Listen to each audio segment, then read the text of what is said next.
Her couture gown felt like a gilded cage, the diamonds around her neck a beautiful glittering leash. Isabella Vance stood on the most famous red carpet in New York, a radiant, pregnant goddess to the world. But the smile on her husband's face was a mask, and the words he whispered in her ear were pure venom. In front of 100 flashing cameras, he would not just break her heart. He would shatter her dignity, leaving her alone and humiliated under the cruel glare of the spotlight. He thought he was pushing aside nobody. He had no idea he was about to unleash a storm. For Isabella wasn't just his pregnant wife. She was the hidden secret of the most powerful man in the city, and her father was about to change the world to get his daughter back. The air in the back of the Rolls-Royce Phantom was thick with an artificial lemon-scented chill that did nothing to cool the tension. Isabella Vance rested a protective hand on the gentle swell of her 6-month pregnancy bump. The silk of her custom seraphine gown, cool against her skin. Beside her, her husband, Elliot Vance, was a portrait of predatory calm. His jaw was set, his eyes fixed on the glittering Manhattan skyline as their car inched through traffic towards the annual Phoenix Charity Gala at the Metropolitan Museum of Art. To the outside world, they were the golden couple. Elliot Vance, the charismatic real estate mogul, whose star was on a meteoric rise, and his beautiful soft-spoken wife, Isabella. Their life was a curated collection of magazine covers, charity boards, and envious whispers. But inside the soundproofed luxury of their car, the reality was a cold, desolate landscape. Isabella. "For God's sake, sit up straight," Elliot murmured, not even glancing at her. His voice was a low, perfectly modulated critique. "You're slouching. It makes the dress look cheap, and it accentuates your condition." Isabella's hand tightened on her belly. "I'm pregnant, Elliot. My back hurts." "Excuses." He sighed, finally turning to her. His eyes the color of a winter sky raked over her. "I paid a fortune for that dress. The least you can do is wear it properly. And the necklace, is it fastened correctly? It looks slightly off-center." She reached up her fingers, fumbling with the clasp of the Riviera diamond necklace he had gifted her. It felt less like a gift and more like a set of shackles. "It's fine, Elliot." "It's not fine," he snapped, his voice dropping to the dangerous whisper she knew so well. "Nothing is ever just fine with you, is it? It's always good enough." "We are not good enough people, Isabella. We are exceptional. Or rather, I am. You are merely a reflection of me. Tonight, that reflection needs to be flawless." Isabella bit her lip to stop the tremor. This was their ritual before every public event. The systematic dismantling of her confidence piece by piece until she was nothing more than a beautiful, compliant doll on his arm, too nervous to say or do anything that might detract from his spotlight. She had met Elliot 2 years ago, a whirlwind romance that swept her off her feet. He was charming, ambitious, and utterly intoxicating. She, a quiet art history graduate working at a small gallery, was dazzled. Her father had warned her. Arthur, a man of few words and even fewer social graces, had taken an instant dislike to Elliot. He was a self-made logistics consultant, comfortable but not fabulously wealthy, and fiercely protective of his only daughter since her mother's death years ago. "He's a peacock," Bella Arthur had said, his voice gruff over the phone from his quiet home in upstate New York. "All flash and no substance. A man who needs to be seen that badly is hiding something ugly." Isabella had dismissed it as a father's overprotectiveness. She was in love. Now trapped in this loveless, gilded cage, Her father's words echoed in her mind like a prophecy. Elliot's ambition wasn't just a driving force. It was a consuming fire, and he was more than willing to use her as kindling. He had slowly, methodically isolated her from her old friends, and even from her father, complaining about the long drive and Arthur's provincial attitude. The car finally pulled up to the curb. The roar of the crowd and the blinding supernova of camera flashes instantly filled the space. An attendant in a crisp uniform opened Elliot's door. He slid out a practiced $1 million smile, instantly materializing on his face. He extended a hand back into the car, not for her, but for the cameras. It was a gesture of performative chivalry. As she took his hand and emerged from the car, the flashes intensified. She could hear the reporters shouting their names. Elliot, Mr. Vance over here. Isabella, you look stunning. For a moment, bathed in the artificial daylight, she felt a surge of hope. Maybe tonight would be different. Maybe the magic of the evening, the joy of their coming child, would soften him. Elliot leaned in close, his lips brushing her ear. His smile didn't waver as he whispered, "Remember what I told you. Smile, nod, and don't speak unless you're spoken to. Your opinions are not what they're here for." The hope died as quickly as it had come. The diamonds around her neck felt impossibly heavy.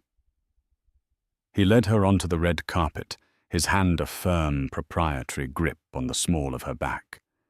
She was his accessory, his beautifully pregnant prop, and tonight she was about to serve her purpose. The red carpet was a river of crimson and gold flowing towards the grand floodlit entrance of the Met. It was a battlefield of couture influence and ego. Every step was a pose, every glance a calculation. Isabella had learned to navigate it, to hold her smile, even when her feet ached and her spirit withered. But tonight, the air was different. There was a charge of anticipation that felt sharper, more malevolent. As they paused for the main bank of photographers, Elliot tightened his grip on her. "Angle yourself slightly to the left, Isabella." "It's your better side," he commanded in a low tone. She complied, the flashbulbs bursting in her eyes like tiny explosions. It was in that moment of blinding light that she saw her.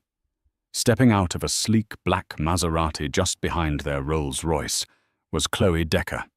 Chloe was the latest it girl, a fiery, ambitious actress who had landed a leading role in a blockbuster film produced by a company Elliot had recently invested in.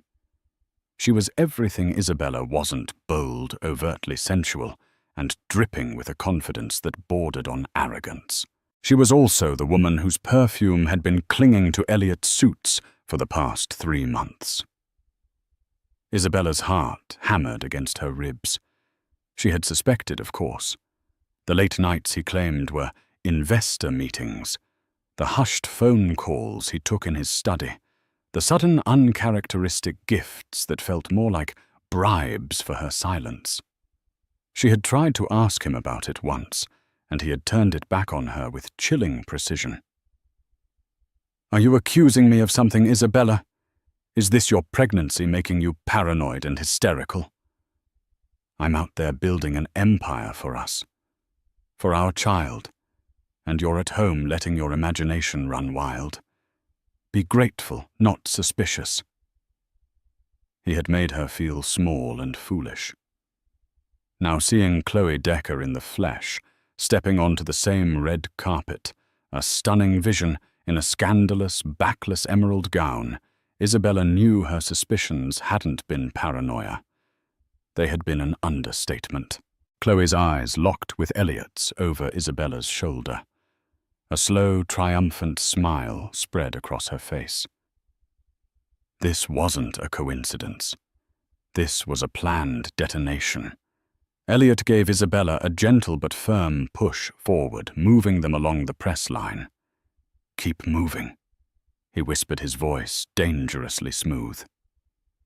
They were intercepted by Amelia Vance, a notorious gossip columnist for the New York Spectator. Her smile was as sharp as her pen. "Elliot, Isabella. The couple of the hour. Isabella, pregnancy suits you. You are absolutely glowing." Before Isabella could offer a polite thank you, Elliot laughed. It was a loud, dismissive sound that drew the attention of everyone nearby. "She's certainly glowing, Amelia," he said, his eyes glinting with malice. "It's amazing what a few extra pounds can do. I keep telling her we'll need to hire a team of the world's best trainers to get her back into a respectable shape after the baby arrives. A Vance must always look the part after all." The comment landed like a physical blow. The air crackled. Amelia's eyes widened, sensing a major story. The reporters and photographers began to surge closer, their microphones like a forest of black stems. Isabella's face burned with humiliation. He had never been so openly cruel before. She tried to pull her arm from his, but his grip was iron. "Elliot, please," she whispered, her voice trembling. He ignored her. Just then, Chloe Decker glided up to them, her scent jasmine and something musky enveloping them. "Elliot, darling," she purred, placing a perfectly manicured hand on his arm, right next to Isabella's. "I was hoping I'd see you." Elliot's smile widened. He turned his body slightly, creating a space for Chloe that subtly but deliberately excluded his own wife. "Chloe, you look magnificent, a true star. And you, Isabella." Chloe said, her gaze sweeping over Isabella's pregnant form with a look of pitying disdain. "How domestic of you. It's brave to come out in your condition." The world began to spin. The flashing lights, the murmur of the crowd, the cloying scent of Chloe's perfume. It was all becoming a dizzying, nauseating vortex. Elliot was preening under the attention, soaking it in. This was his plan. This was the public execution of their marriage. He was trading up, and he wanted the world to witness the exact moment he discarded his old model for the new one. Amelia Vance's microphone was right there. "Elliot, you and Miss Decker certainly seem close. Is this a business relationship?" Elliot let out another booming laugh. He released Isabella's arm and draped his own over Chloe's bare shoulders. The cameras went into a frenzy. The image would be on every website within minutes. Elliot Vance, with his arm around his mistress, while his pregnant wife stood forgotten beside them. "Chloe is a visionary talent," Elliot announced, his voice projecting for every recording device. "In my business, you have to align yourself with the future. You can't be held back by outdated assets." He didn't look at Isabella, but everyone knew who he was talking about. Outdated. Asset. The words echoed in the cavern of her shock. Her vision blurred with tears she refused to let fall. She felt hundreds of pairs of eyes on her, a mix of pity and morbid curiosity. They were watching her fall apart. She took a step back, then another. No one noticed. All eyes were on Elliot and Chloe, the new power couple laughing and posing for the ravenous press. She was invisible, a ghost at her own execution. With a strangled sob caught in her throat, Isabella turned and fled. She pushed her way through the gawking onlookers, ignoring the startled calls of a few reporters who finally noticed her departure. She stumbled off the red carpet, her heels sinking into the grass of the park. All she wanted was to disappear. She pulled out her phone, her hands shaking so violently she could barely dial the number. There was only one person in the world she could call. The phone rang twice before he picked up. His voice was gravelly calm. "Bella." "What's wrong, Dad?" she choked out, the tears finally breaking free, hot and shameful down her cheeks. Can you please come get me?" "Something terrible has happened." There was a pause on the other end of the line, and in that silence, Isabella could feel a lifetime of quiet paternal fury beginning to coalesce. "Where are you, Bella?" Arthur Sinclair's voice was dangerously low. "Tell me exactly where you are."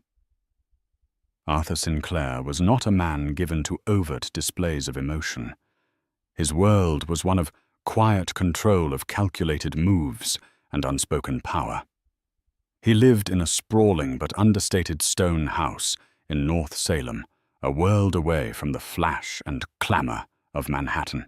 He preferred the company of his thoroughbred horses and his dog, a retired greyhound named Odin, to the sycophants and sharks of the business world. He had built his empire, Sinclair Global, from a single shipping truck into a multi-billion-dollar logistics behemoth by being smarter, faster, and more ruthless than anyone else. And then 10 years ago he had seemingly vanished, handing over day-to-day operations to a trusted board and becoming one of the world's most elusive billionaires. The world knew the name Sinclair Global. They did not know the name Arthur Sinclair. He had scrubbed his presence from the public record with the same brutal efficiency he applied to a hostile takeover. He did it for one reason: to protect Isabella. After his wife Elena had been killed in a car accident, that Arthur always suspected was a targeted attack by a business rival he had vowed to keep his daughter out of the crosshairs of his wealth. She grew up with comfort, but not extravagance. She went to good schools, but not the elite academies of the super-rich. She knew her father was successful, but she had no concept of the scale. She thought he was a simple logistics consultant. It was a lie born of love and fear. When he gave Isabella a generous but not outlandish trust fund for her wedding to Elliot, he'd also conducted the most thorough background check money could buy. He discovered Elliot Vance wasn't a real estate mogul. He was a fraud. His company, Vance Properties, was a house of cards, propped up by high-interest loans and a series of brilliant lies. Most damningly, a significant portion of his seed money had been secretly funneled from a shell corporation owned by Sinclair Global, a honeypot Arthur had set up to test his prospective son-in-law. Elliot had not only taken the bait, he had leveraged it to the hilt, believing it was an anonymous investment from a foreign fund. He was, in essence, entirely funded by the man he mocked as provincial. Arthur had kept this information to himself, hoping Isabella would see the truth on her own. He had waited. Now that wait was over. The moment he heard Isabella's broken voice on the phone, the cold, controlled dam Arthur had built around his heart for decades cracked. The fury that poured forth was a silent, glacial force. "Stay where you are, Bella. Don't move. I'm sending a car," he said, his voice a low growl. "And I'm coming myself." He hung up and pressed a button on his desk intercom. "Marcus," he said, his voice leaving no room for argument. "Scramble the chopper. Destination Manhattan, now. And get me a live feed of the Phoenix Gala red carpet. I want to see everything." Within minutes, the sitting room of his quiet country home was transformed into a command center. A massive screen on the wall flickered to life, showing live footage from a news feed. He saw it all. He saw his daughter, beautiful and pregnant, standing alone.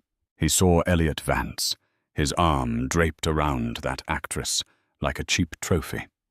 He saw the whispers, the stares, the smug triumph on Elliot's face. He watched the footage of his daughter fleeing, and something inside him turned to ice.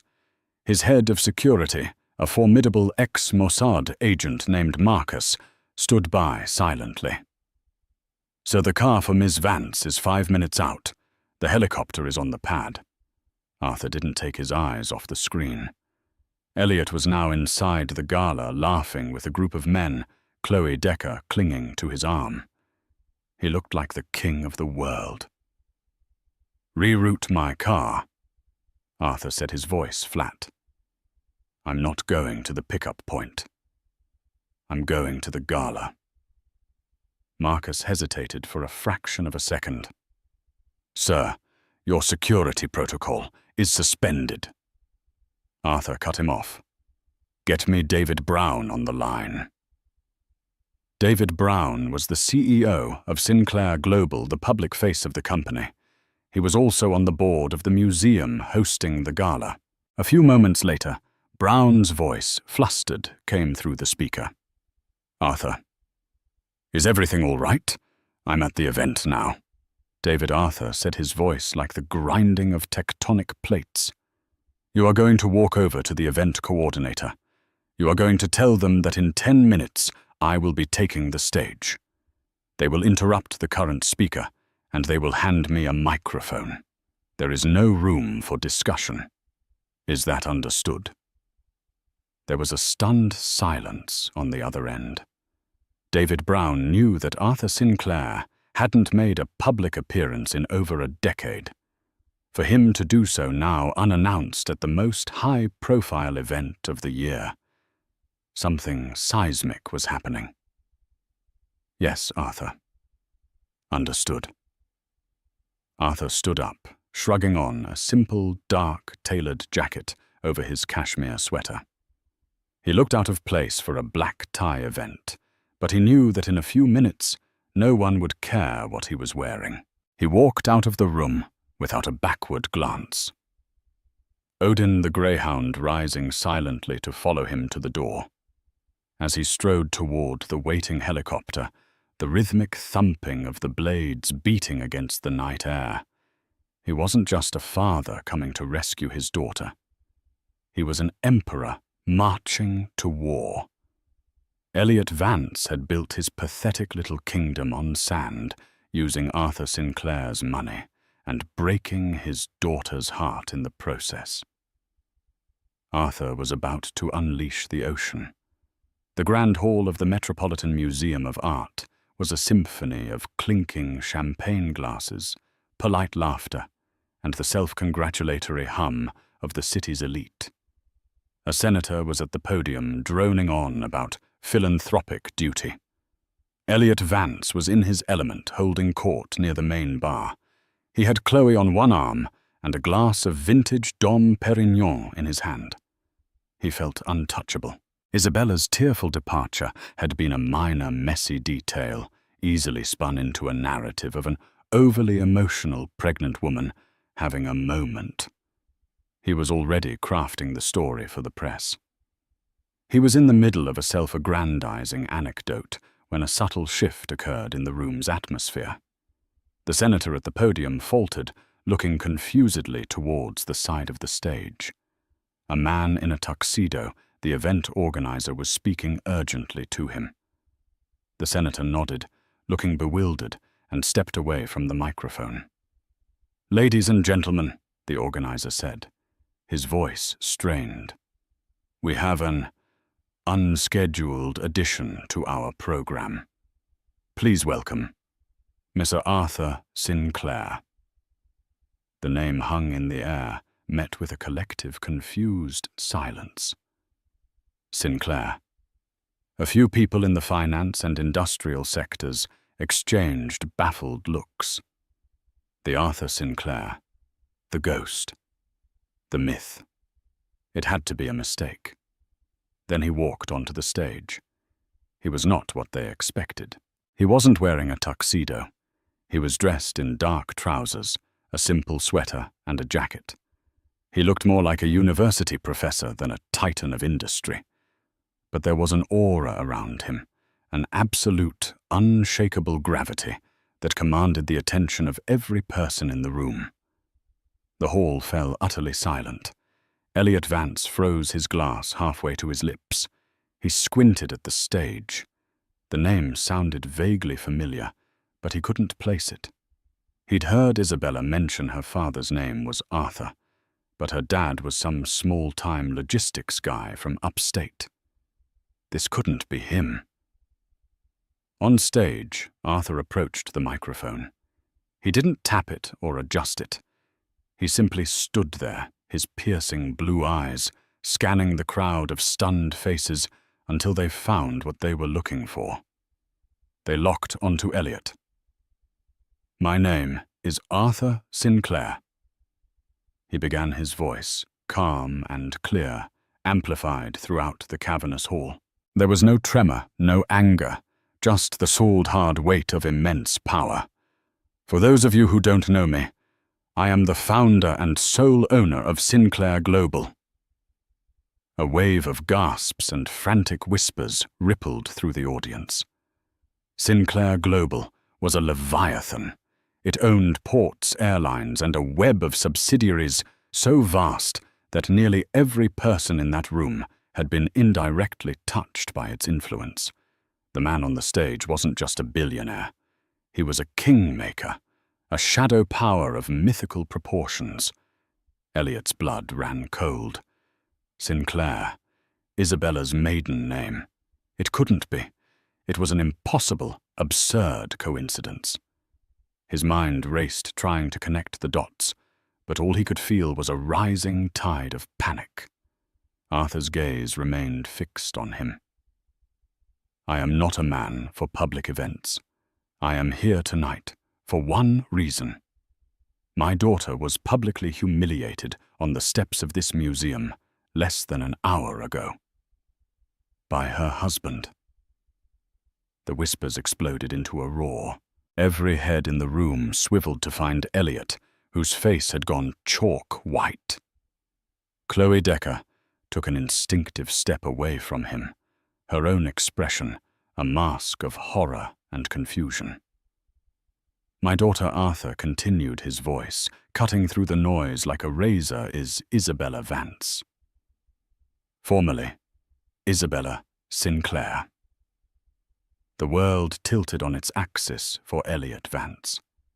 The room began to spin. Isabella, her quiet, unassuming father, was Arthur Sinclair. The anonymous investor, the source of all his capital, the foundation of his entire fraudulent empire, was the man he'd been mocking for 2 years.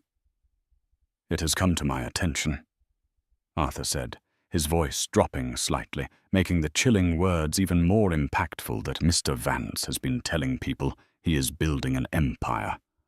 A commendable ambition. However, it's important to give credit where it's due. Vance Properties was funded, and is for all intents and purposes owned by a series of shell corporations that report directly to me. Elliot Vance doesn't own an empire. He has been managing a small experimental department of my company.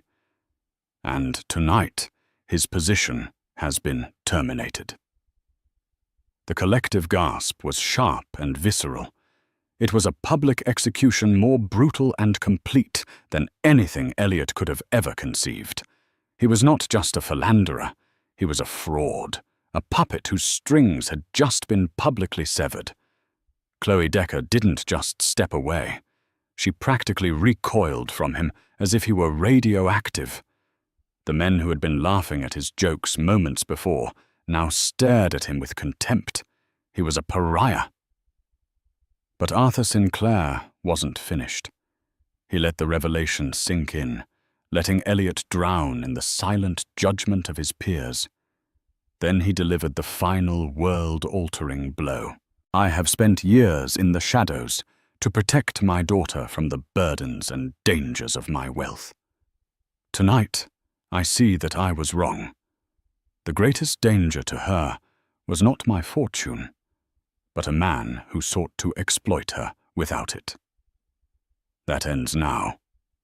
He paused, letting his eyes sweep across the room, a king addressing his court. "Effective immediately, I am restructuring the primary trust of Sinclair Global. I have one child and one heir.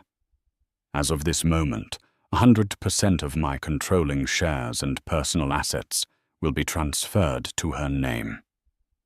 Isabella Sinclair is now the majority shareholder and sole heir to the Sinclair Global fortune. Any man, woman, or corporation in this room who wishes to do business with my organization in the future would do well to remember who they are truly dealing with. He set the microphone down. He didn't wait for applause. He simply turned and walked off the stage, leaving behind a scene of absolute pandemonium. Elliot Vance stood frozen, his champagne glass slipping from his nerveless fingers and shattering on the marble floor. The sound was lost in the cacophony. He had tried to discard his outdated asset, and in one single devastating speech, her father had made Isabella Vance arguably the most powerful woman in the room, if not the entire city. And he, Elliot Vance, was less than nothing. The morning after the Phoenix Gala was a media apocalypse. Every major news outlet, from the Wall Street Journal to the trashiest online tabloids, led with the same story. Photos of Arthur Sinclair on stage were juxtaposed with the images of Elliot and Chloe on the red carpet and the heartbreaking shot of a lone, pregnant Isabella fleeing the scene. Headlines screamed, "The ghost billionaire returns. Heir-raising jilted wife inherits $50 empire. From humiliation to head of the table, the Isabella Sinclair story." For Elliot Vance, the fallout was immediate and catastrophic. His phone rang incessantly, with calls from panicked investors, furious lenders, and his now ex-lawyers. By 9 a.m., a letter from Sinclair Global's legal team was delivered to his office, informing him that his access to all company accounts was frozen, and an army of forensic accountants was being dispatched to audit every penny he had ever touched. He was locked out of his office by building security. When he tried to call Chloe Decker, her number was disconnected. She had vanished, her budding career likely incinerated in the blast radius of his downfall. He was ruined utterly and completely in less than 12 hours. Meanwhile, Isabella was ensconced in the quiet, fortress-like security of her father's estate. She had woken up in her childhood bedroom, the morning sun streaming through windows that overlooked rolling green hills, a stark contrast to the concrete canyons of her married life. The world she woke up to was not the one she had fallen asleep in. Her phone was a constant buzz of messages from people she hadn't heard from in years, all offering belated congratulations and sycophantic support. She ignored them all. She found her father in his study, a cavernous room lined with books, staring at a small framed photograph on his desk. It was of her mother, Eleanor, a beautiful woman with a vibrant smile and eyes the same warm brown as Isabella's. "I'm sorry," Isabella said softly, her voice still raw. "I should have listened to you." Arthur turned, his expression unreadable. "No, Isabella. I am the one who is sorry. I failed you. You didn't fail me. You saved me. I saved you from a fire I helped set." He said, his voice heavy with a guilt she had never heard before. He gestured for her to sit in one of the plush leather armchairs. "There's something you need to know. The reason I hid everything from you. The reason we lived so quietly." He took a deep breath. "Your mother. Her death wasn't a simple car accident. It was a message. I was in the middle of a brutal, hostile takeover of a rival company. The CEO was a dangerous man named Julian Croft. He played dirty. A week before the final shareholder vote, Elena's car was run off the road by a truck. The police ruled it an accident, a faulty brake line. But I knew. My security team found evidence the line had been cut. There was nothing I could prove in court, but I knew Croft was behind it. He was sending a message my family was a target. Isabella stared at him, her heart aching. She had mourned her mother her entire life, but she had always believed it was a tragic, random event. After she died, Arthur continued, his voice thick with emotion. I won the takeover. I crushed Croft's company and ruined him personally. But it was a hollow victory. I looked at you so small and innocent, and I made a vow. No one would ever use you to get to me again. So Arthur Sinclair, the billionaire, ceased to exist. I became a reclusive consultant. I built a wall of anonymity around us, around you. I thought if you lived a normal life, without the trappings of immense wealth, you would be safe. You would be free to find someone who loved you for you, not for your name or your money. He looked at her, his eyes filled with a profound regret. But in trying to protect you from one kind of predator, I left you completely defenseless against another. Elliot didn't want the Sinclair fortune because he never knew it existed. He just wanted a beautiful, gentle wife with a respectable but not intimidating family connection. He wanted someone he could control. My secrecy, my lie. It made you the perfect target for a man like him. I am so sorry, Bella. The revelation washed over Isabella, a wave of understanding and sorrow. Her father's distance, his quiet nature, his aversion to the spotlight, it wasn't a rejection of her, but a desperate, misguided attempt to protect her. He had carried this terrible secret, this burden of grief and guilt alone for all these years. She rose from her chair and walked over to him, wrapping her arms around his shoulders. He was a powerful, formidable man who had just shaken the foundations of New York society. But in that moment, he was just a grieving husband and a father who feared he had failed his child. You didn't fail me, Dad, she whispered, resting her head against his. You gave me a real childhood. You gave me a chance to be a person, not a headline. And last night, you gave me back my life. He finally put his arms around her, holding his daughter and his unborn grandchild, the future of his legacy. The walls he had built for decades were finally coming down. The secret was out, and the world had changed forever. But now, for the first time, they would face it together. In the week that followed the gala, a team of the world's most formidable lawyers, all on Arthur Sinclair's payroll, descended upon Isabella's life. They came armed with pre-prepared divorce petitions, asset seizure notices for Elliot, and a mountain of corporate documents that represented the keys to the Sinclair global kingdom. The world expected a bloodbath, a messy public divorce where the jilted wife would take her husband for every last cent. But Isabella wanted something else. She wanted closure, not just revenge. 2 weeks after that fateful night, she agreed to meet Elliot. Not in a lawyer's office, but in the vast, empty penthouse they had once shared. He was a changed man. The arrogant swagger was gone, replaced by a desperate, haunted look. He had lost weight, and his expensive suit hung on him like a shroud. He was standing by the floor-to-ceiling windows, looking out over a city that no longer belonged to him. "Isabella," he said, his voice raspy. "They've taken everything. The accounts, the cars, even the club memberships." Isabella stood calmly by the door, her hand resting on her stomach. She felt no pity, only a profound sense of finality. "They weren't yours to begin with, Elliot. They were all on loan from my father."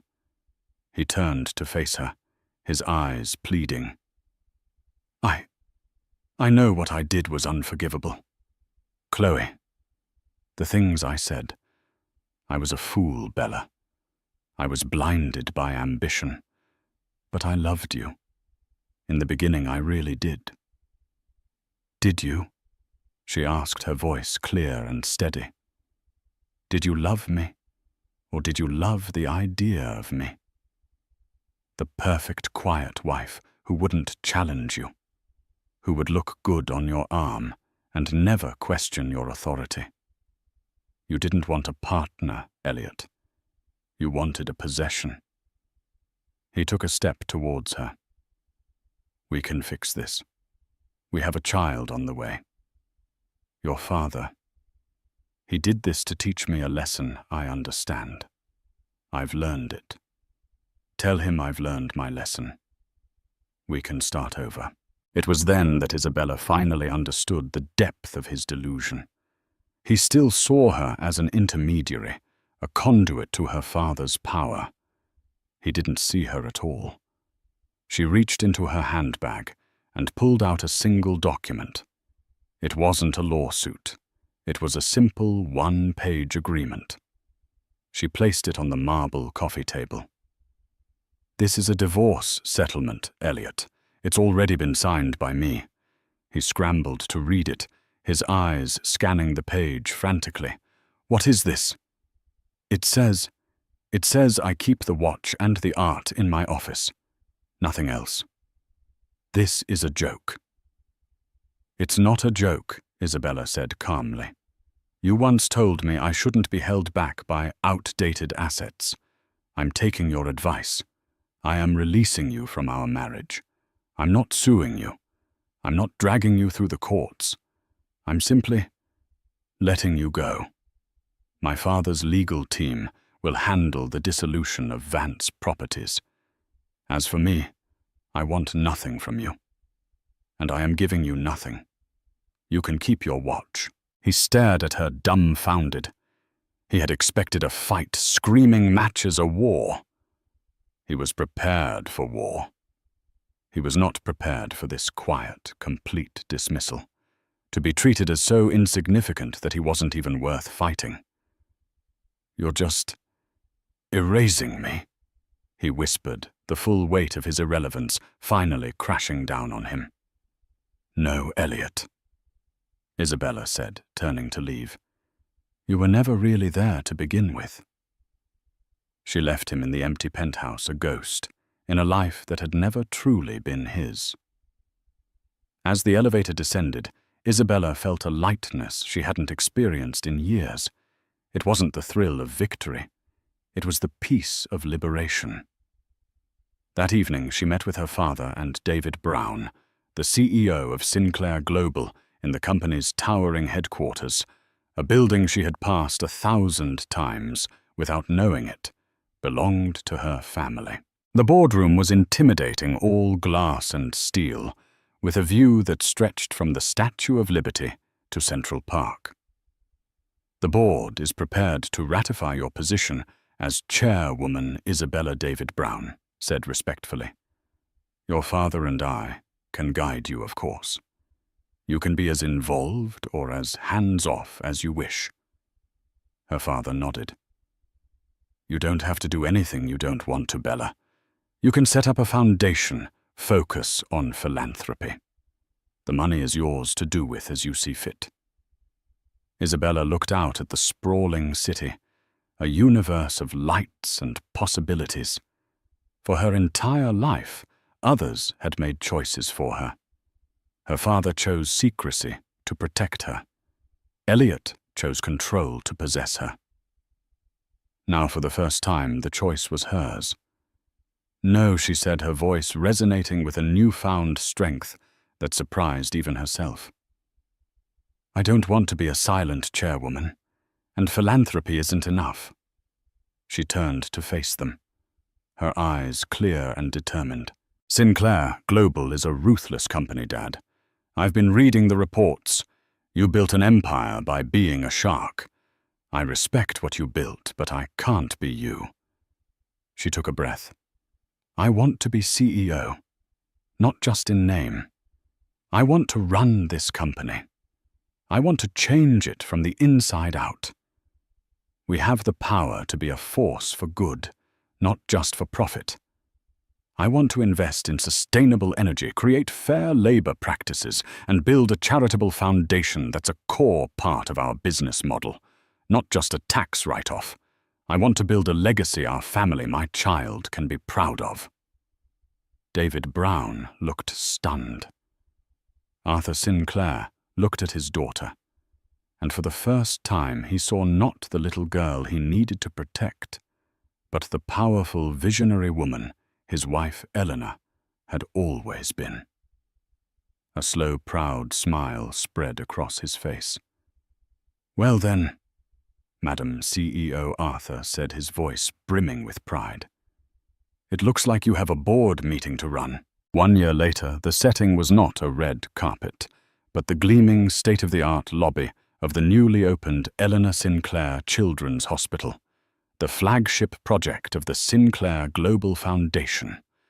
The air buzzed not with the sound of camera shutters, but with the genuine excitement and gratitude of doctors, patients, and city officials.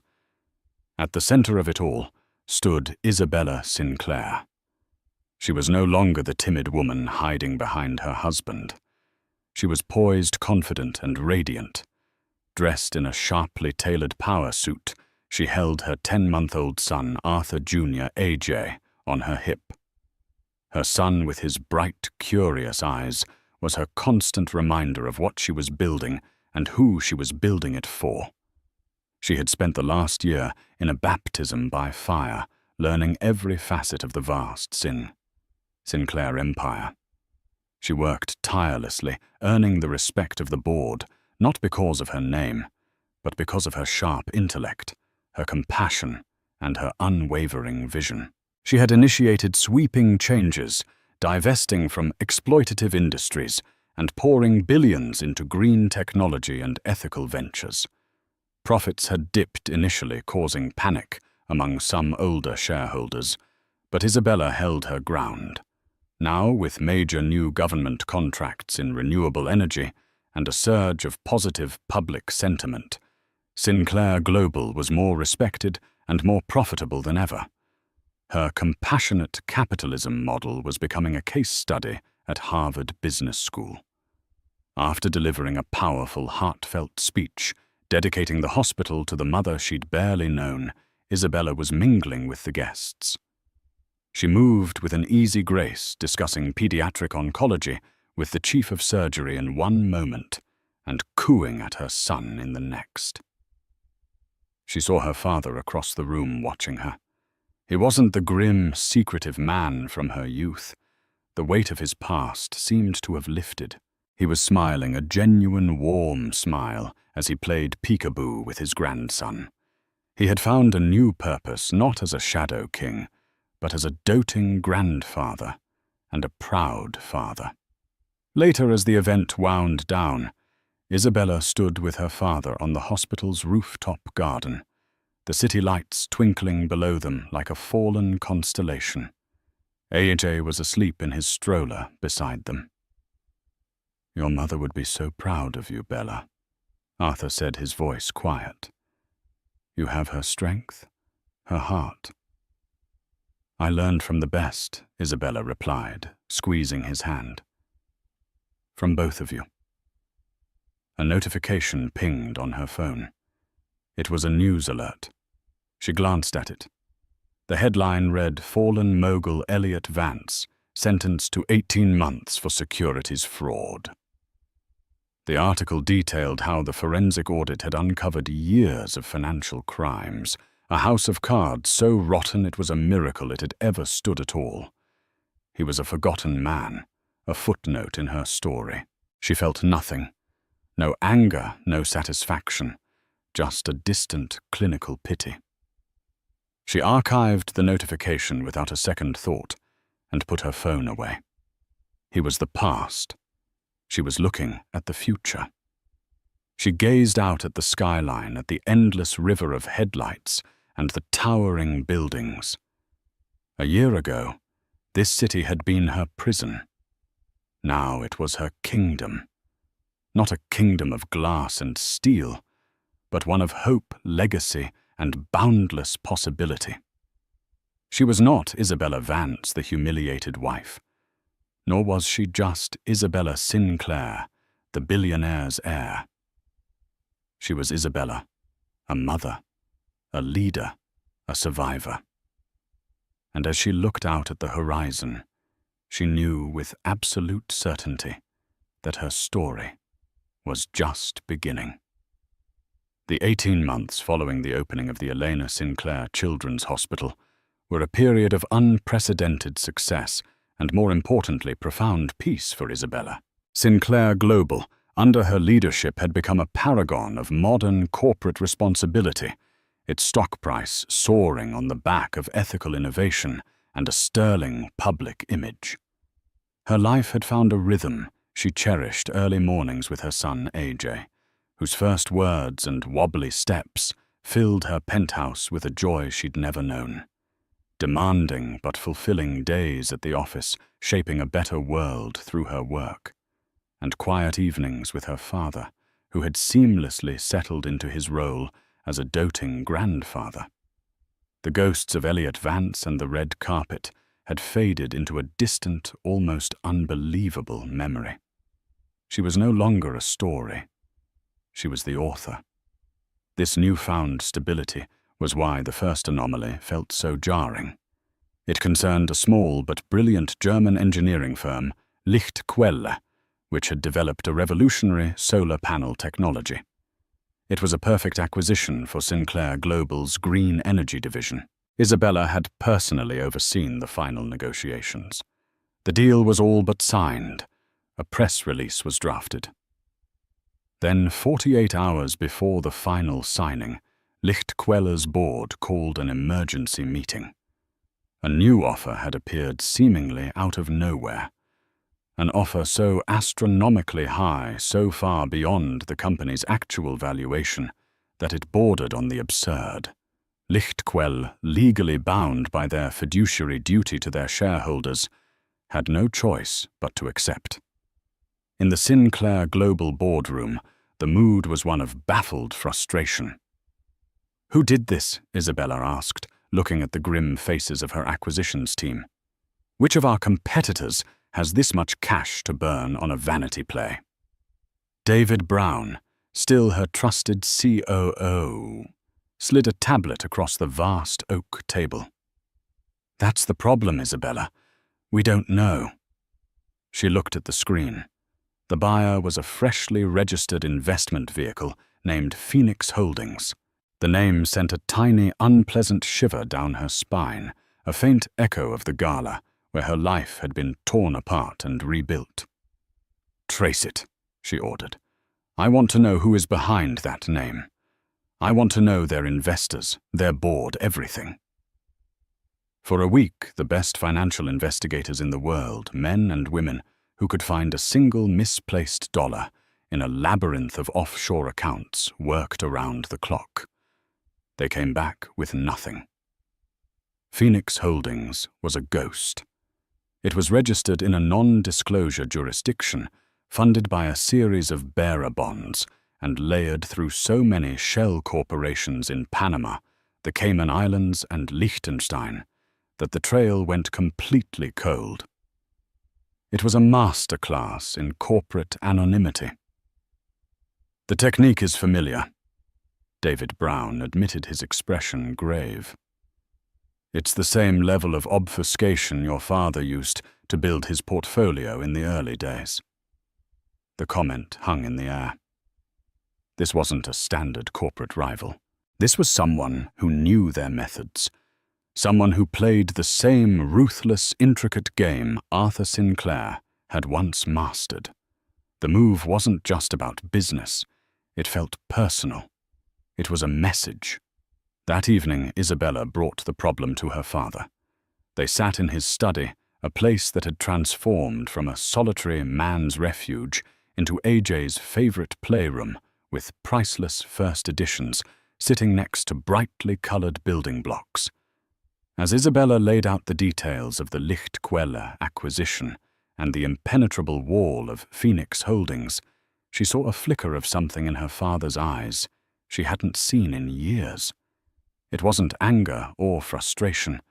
It was a cold, chilling recognition. "Phoenix," Arthur murmured, his voice low.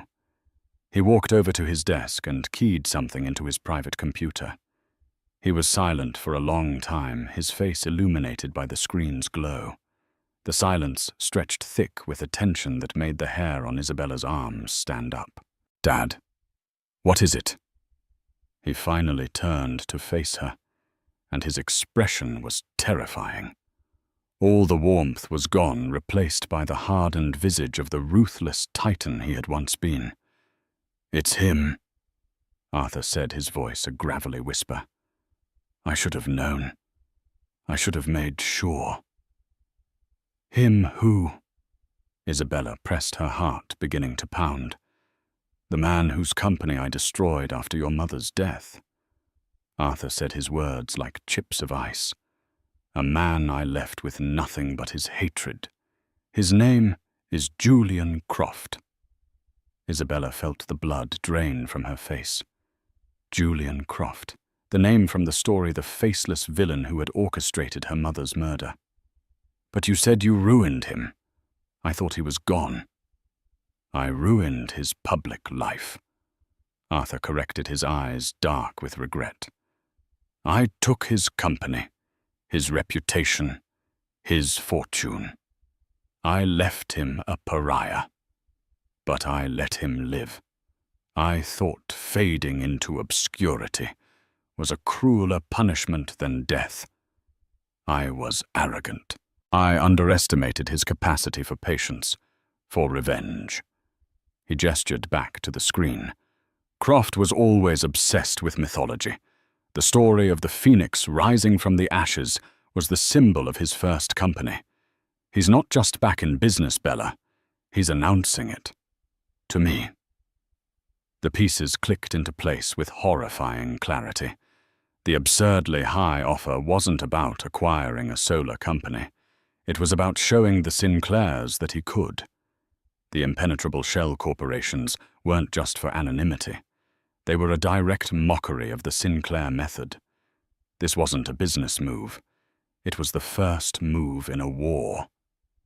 "He's been rebuilding," Arthur continued, his voice grim. "Working in the shadows, likely through black market deals and connections I dismantled years ago. He's been waiting for the right moment to strike, and we gave it to him." "What do you mean?" Isabella whispered. "My speech at the gala, your rise to CEO." "The story went global," Arthur explained, the self-loathing clear in his voice. "We put you in the spotlight, Bella. We put the Sinclair name back on the world stage. For a man like Croft, a man nursing a 20-year grudge, seeing you, Elena's daughter, thriving in the seat of my power, it must have been the ultimate provocation. He's not after the company. He's not after my money." Arthur walked over to Isabella, his hands resting on her shoulders, his eyes boring into hers. The fear she saw there was not for himself, but for her and her son. "He's after our legacy, Isabella. He's after you. And he will not stop until he has burned everything we've built back to the ground."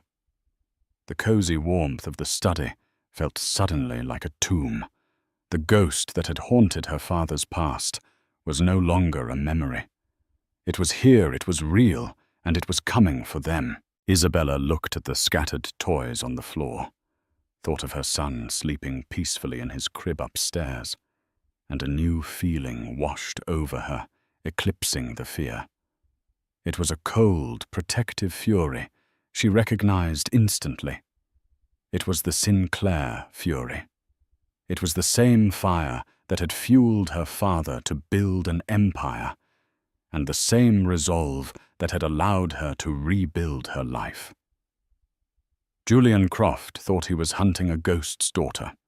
He was about to find out he was hunting a queen. Isabella's story isn't just about revenge. It's a powerful testament to the fact that our lowest moments do not have to define us. It's about trading a cage of gold for a crown of your own making. She was stripped of her dignity in front of the entire world. But in that moment of absolute humiliation, she found the path back to herself, uncovering a strength she never knew she possessed. Her journey from heartbreak on the red carpet to the head of the boardroom reminds us all that true power isn't about the name you carry or the money you inherit. It's about the choices you make when you finally have the freedom to decide your own worth. If Isabella's journey from a pawn in someone else's game to the queen of her own empire inspired you, please show your support by hitting that like button. Share this story with someone who needs a reminder of their own inner strength. And for more incredible stories of resilience and triumph, make sure you subscribe to our channel and ring that notification bell. Thank you for listening.